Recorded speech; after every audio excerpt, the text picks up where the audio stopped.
বাংলাদেশ জাতীয়তাবাদী দলের একজন সদস্য হিসাবে আপনাদের সামনে আমি বলতে চাই, I have a plan for the people of my country, for my country. ছাত্র জনতা সহ সর্বস্তরের মানুষ, কৃষক, শ্রমিক, গৃহবধূ, নারী, পুরুষ, মাদ্রাসা ছাত্র সহ দল মত নির্বিশেষে, শ্রেণী পেশা নির্বিশেষে সকল মানুষ সেদিন 2024 সালের 5ই আগস্ট এই দেশের স্বাধীনতা এবং সার্বভৌমত্বকে রক্ষা করেছিল। প্রিয় ভাই বোনেরা, আজ বাংলাদেশের মানুষ কথা বলার অধিকার ফিরে পেতে চায়। তারা তাদের গণতান্ত্রিক অধিকার ফিরে পেতে চায়। বাংলাদেশের মানুষ চায় তারা তাদের যোগ্যতা অনুযায়ী ন্যায্য অধিকার পাবে। প্রিয় ভাই বোনেরা, আজ আমাদের সময় এসেছে সকলে মিলে দেশ গড়ার। এই দেশে যেমন পাহাড়ের মানুষ আছে, এই দেশে একইভাবে সমতলের মানুষ আছে। এই দেশে মুসলমান, বৌদ্ধ, খ্রিস্টান, হিন্দু সহ বিভিন্ন ধর্মের মানুষ বসবাস করে। আমরা চাই সকলে মিলে এমন একটি বাংলাদেশ গড়ে তুলব আমরা, যেই বাংলাদেশের স্বপ্ন একজন মা দেখেন, অর্থাৎ একটি নিরাপদ বাংলাদেশ আমরা গড়ে তুলতে চাই। যে বাংলাদেশে যেই বাংলাদেশের স্বপ্ন একজন মা দেখেন, অর্থাৎ একটি নিরাপদ বাংলাদেশ আমরা গড়ে তুলতে চাই। যে বাংলাদেশে একজন নারী, একজন পুরুষ, একজন শিশু যেই হোক না কেন নিরাপদে ঘর থেকে বের হলে নিরাপদে ইনশাআল্লাহ ঘরে আবার ফিরে আসতে পারে। প্রিয় ভাই বোনেরা, এই দেশের জনসংখ্যার অর্ধেক নারী, 4 কোটিরও বেশি তরুণ প্রজন্মের সদস্য, 5 কোটির মতন শিশু, 40 লক্ষের মতন প্রতিবন্ধী মানুষ রয়েছেন, কয়েক কোটি কৃষক, শ্রমিক রয়েছেন। এই মানুষগুলোর একটি প্রত্যাশা আছে এই রাষ্ট্রের কাছে, এই মানুষগুলোর একটি আকাঙ্ক্ষা আছে এই দেশের কাছে। আজ আমরা সকলে যদি ঐক্যবদ্ধ হই, আজ আমরা যদি সকলে প্রতিজ্ঞাবদ্ধ হই, তাহলে আমরা এই লক্ষ কোটি মানুষের সেই প্রত্যাশাগুলো পূরণ করতে পারি ইনশাআল্লাহ। প্রিয় ভাই বোনেরা, 71 সালে আমাদের শহীদরা নিজের জীবন উৎসর্গ করেছিলেন এই রকম একটি বাংলাদেশ গঠনের জন্য।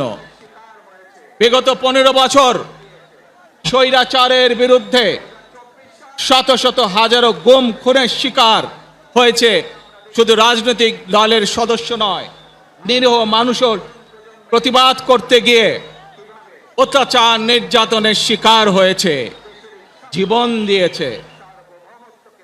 2024 সাল মাত্র সেদিনের ঘটনা। কিভাবে আমরা দেখেছি আমাদের তরুণ প্রজন্মের সদস্যরা কিভাবে নিজের জীবন উৎসর্গ করেছে দেশের এই স্বাধীনতা এবং সার্বভৌমত্বকে রক্ষা করার জন্য।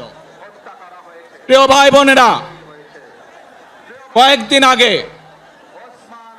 এই বাংলাদেশের 24 আন্দোলনের এক সাহসী প্রজন্মের এক সাহসী সদস্য ওসমান হাদিকে হত্যা করা হয়েছে। ওসমান হাদি শহীদ হয়েছে। প্রিয় ভাই বোনেরা, ওসমান হাদি চেয়েছিল এই দেশের মানুষের জন্য গণতন্ত্র প্রতিষ্ঠিত হোক, এই দেশের মানুষের গণতান্ত্রিক অধিকার প্রতিষ্ঠিত হোক, এই দেশের মানুষ তাদের গণতান্ত্রিক এবং অর্থনৈতিক অধিকার ফিরে পাক। আজ চব্বিশের আন্দোলনে যারা শহীদ হয়েছেন, ওসমান হাদি সহ ৭১-এ যারা শহীদ হয়েছেন, বিগত স্বৈরাচারের সময় বিভিন্নভাবে খুন-গুমের শিকার হয়েছেন, এই মানুষগুলোর রক্তের ঋণ যদি শোধ করতে হয়, আসুন আমরা আমাদের সেই প্রত্যাশিত বাংলাদেশ গড়ে তুলব, যেখানে আমরা সকলে মিলে কাজ করব, যেখানে আমরা সকলে মিলে আমাদের প্রত্যাশিত বাংলাদেশকে গড়ে তুলব। প্রিয় ভাই বোনেরা, বিভিন্ন আধিপত্যবাদ শক্তির গুপ্তচরেরা বিভিন্নভাবে ষড়যন্ত্রে এখন লিপ্ত রয়েছে। আমাদেরকে ধৈর্যশীল হতে হবে, আমাদেরকে ধৈর্য ধারণ করতে হবে। বিশেষ করে তরুণ প্রজন্মের যে সদস্যরা আছেন, আপনারাই আগামী দিন দেশকে নেতৃত্ব দিবেন, দেশকে গড়ে তুলবেন। এই দায়িত্ব তরুণ প্রজন্মের সদস্যদেরকে আজ গ্রহণ করতে হবে, যাতে করে এই দেশকে আমরা সুন্দরভাবে গড়ে তুলতে পারি। শক্ত ভিত্তির উপরে, গণতান্ত্রিক ভিত্তি, শক্তিশালী অর্থনৈতিক ভিত্তির উপরে যাতে এই দেশকে আমরা গড়ে তুলতে পারি। প্রিয় ভাই বোনেরা, আমার সাথে আজকে মঞ্চে এখানে বহু জাতীয় নেতৃবৃন্দ বসে আছেন। আসুন আজকে আমরা দুহাত তুলে আল্লাহর দরবারে দোয়া করে আল্লাহর রহমত আমরা চাই। যে সকল জাতীয় নেতৃবৃন্দ এই মঞ্চে আছেন, মঞ্চের বাইরে যে সকল জাতীয় আরো নেতৃবৃন্দ আছেন, আমরা সকলে মিলে এই দেশকে নেতৃত্ব দিয়ে আমাদের বাংলাদেশের জনগণের প্রত্যাশিত সেই বাংলাদেশকে আমরা গড়ে তুলতে চাই। আমাদেরকে যে কোনো মূল্যে আমাদেরকে এই দেশের শান্তি শৃঙ্খলা রক্ষা করতে হবে। যে কোনো উস্কানির মুখে আমাদেরকে ধীর শান্ত থাকতে হবে। প্রিয় ভাই বোনেরা, আমরা দেশের শান্তি চাই, আমরা দেশের শান্তি চাই, আমরা দেশের শান্তি চাই।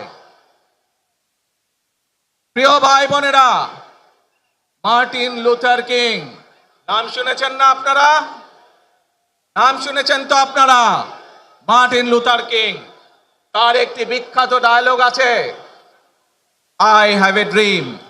আজ এই বাংলাদেশে দাঁড়িয়ে আপনাদের সকলের সামনে আমি বলতে চাই, বাংলাদেশ জাতীয়তাবাদী দলের একজন সদস্য হিসাবে আপনাদের সামনে আমি বলতে চাই, I have a plan for the people of my country, for my country. আজ এই পরিকল্পনা দেশের মানুষের স্বার্থে, দেশের উন্নয়নের জন্য, দেশের মানুষের ভাগ্যের পরিবর্তনের জন্য, যদি সেই প্ল্যান, সেই কার্যক্রম, সেই পরিকল্পনাকে বাস্তবায়ন করতে হয়, প্রিয় ভাই বোনেরা, এই জনসমুদ্রে যত মানুষ উপস্থিত আছেন, এই সারা বাংলাদেশে গণতন্ত্রের শক্তি যত মানুষ উপস্থিত আছেন, প্রত্যেকটি মানুষের সহযোগিতা আমার লাগবে। প্রত্যেকটি মানুষের সহযোগিতা আমাদের লাগবে। আপনারা যদি আমাদের পাশে থাকেন, আপনারা যদি আমাদেরকে সহযোগিতা করেন, ইনশাআল্লাহ আমরা আই হ্যাভ এ প্ল্যান বাস্তবায়ন করতে সক্ষম হব। আসুন আমরা আল্লাহ রব্বুল আলামিনের দরবারে হাত তুলে প্রার্থনা করি, আমরা যেন, হে রব্বুল আলামিন, হে একমাত্র মালিক, হে একমাত্র পরওয়ারদিগার, হে একমাত্র রহমত দানকারী, হে একমাত্র সাহায্যকারী, আজ আপনি যদি আমাদেরকে রহমত দেন, তাহলে আমরা এই দেশের মানুষ কঠোর পরিশ্রম করার মাধ্যমে আমাদের প্রত্যাশিত বাংলাদেশকে গড়ে তুলতে পারবো। আজ যদি আল্লাহর রহমত এই দেশ এবং এই দেশের মানুষের পক্ষে থাকে, আল্লাহর সাহায্য, আল্লাহর দয়া এই দেশের মানুষের উপরে, এই দেশের উপরে থাকে, ইনশাআল্লাহ আমরা আমাদের প্রত্যাশিত বাংলাদেশ গড়ে তুলতে সক্ষম হব। প্রিয় ভাই বোনেরা, আজ আসুন আমরা সকলে মিলে প্রতিজ্ঞা করি, আমরা সকলে মিলে প্রতিজ্ঞা করি যে ইনশাআল্লাহ আগামী দিনে দেশ পরিচালনার দায়িত্বে যারা আসবে, আমরা সকলে নবী করিম সাল্লাল্লাহু আলাইহি সাল্লামের যে ন্যায়পরায়ণতা, সেই ন্যায়পরায়ণতার আলোকে আমরা দেশ পরিচালনার সর্বোচ্চ চেষ্টা করব।